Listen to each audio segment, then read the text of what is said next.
এ যুগেও পণ প্রথার অভিশাপ। দাবি মতো ৫ লক্ষ টাকা না পেয়ে নববধূকে খুনের মতো গুরুতর অভিযোগ স্বামী ও শ্বশুর বাড়ির বিরুদ্ধে। বারাসতের অশ্বিনীপল্লী এলাকার থানায় এ নিয়ে অভিযোগ দায়ের হতে গ্রেফতার হল মৃতার স্বামী সৌম্য দত্ত। দাবি মতো ৫ লক্ষ টাকা না পেয়ে এহেন কাণ্ড ঘটিয়েছে বলে অভিযোগ তার বিরুদ্ধে। তদন্তে নেমেছে বারাসত থানার পুলিশ। পুলিশ সূত্রে খবরে জানা গিয়েছে, মৃতার নাম সুনিতা সরকার, বয়স ২৩ বছর। সম্বন্ধ করে বারাসতের অশ্বিনীপল্লীর বাসিন্দা সৌম্যর সঙ্গে তার বিয়ে হয় চলতি বছরের ৩রা আগস্ট। সৌম্যর পোশাকের ব্যবসা এবং তার বাবা পুলিশকর্মী। অভিযোগ, বিয়েতে নগদ ছাড়া বাকি সমস্ত জিনিসপত্র দিয়েছিল সুনিতার পরিবার। আর তাই বিয়ের পর থেকে বাপের বাড়ি থেকে ব্যবসার জন্য অতিরিক্ত টাকা নিয়ে আসার জন্য সুনিতার উপর চাপ সৃষ্টি করত স্বামী সহ শ্বশুর বাড়ির লোকেরা। মেয়ের মুখের দিকে তাকিয়ে কিছু টাকাও দিয়েছিলেন সুনিতার বাবা, রাজ্য সরকারের কর্মী সর্বেন্দ্রদেব সরকার। কিন্তু ক্রমেই শ্বশুরবাড়ি থেকে টাকার দাবি বাড়তে থাকে। তা দিতে অস্বীকার করলে সুনিতার উপর শারীরিক নির্যাতন চালানো হয় বলেই অভিযোগ শ্বশুর বাড়ির বিরুদ্ধে।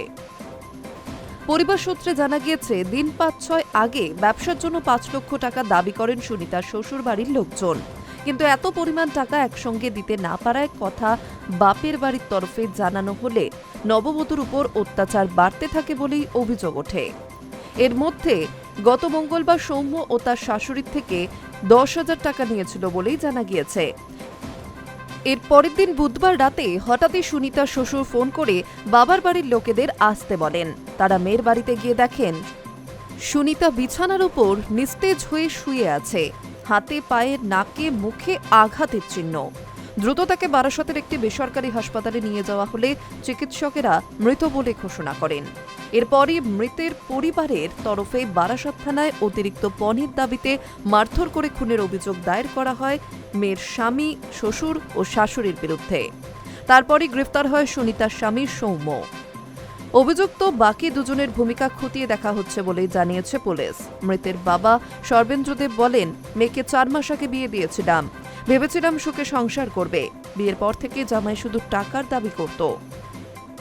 কয়েকদিন আগে ব্যবসার জন্য ৫ লক্ষ টাকার দাবিও করেছিল। না দেওয়ায় ওরা অত্যাচার চালিয়ে মেয়েকে খুন করল। Hi News network.